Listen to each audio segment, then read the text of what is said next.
Welcome back to my vlog! So ngayon mga palangga, for today's vlog, ipapakita ko sa inyo kung ano yung aking sekreto. Charot! Kung ano yung aking sekreto, bakit ganito ako kapayat? Oo, bakit ganito ako kapayat? Palangga kung ano kinakain ko. So ayan. So good morning pala dito sa Austria.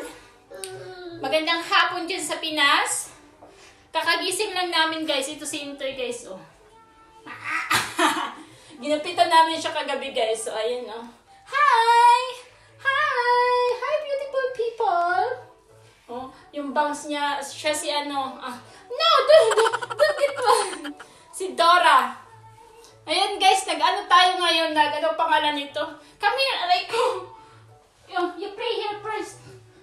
Mama make video only little short, okay? Ayan guys, ang hirap naman ito guys. Oh, come here, lalagyan kita ng headband para meron kang pagkabalahan. So, ayan mga palangga, nagmadam auring si Inday ngayon. Tingnan nyo, oh, pak, oh. Wala pa akong hilamos, kakagising ko lang. Tapos hindi pa ako nagkakape. So, ayan. So, ayan mga palangga, yung aking sekreto, bakit ganito ako kapayat, is ito. Charot lang. Ito guys. Rice is life, guys. Rice is life para sa mga Pilipina. Kahit saan tayo magpunta sa mundo. Basta may rice. Charot lang. Kasi mga palangga, dati, 3 times a day ako kumakain ng rice.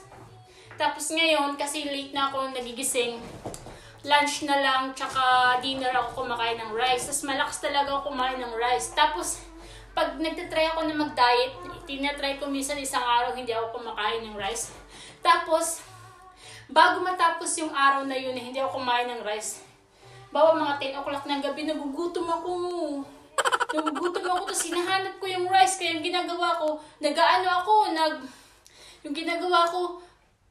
nagsasayang ako. Tapos kumakain talaga ako kahit ng mga alas 10 ng gabi yan.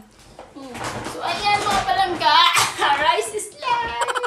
Ang dami nito, mga 15 kilos yata to o 16 or 18, ganun, hindi ko lang alam.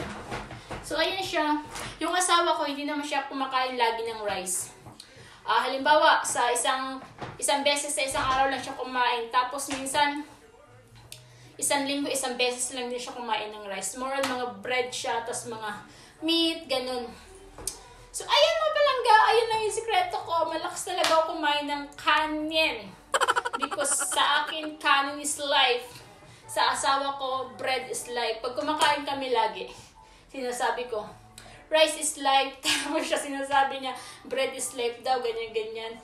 So, ayun mga pala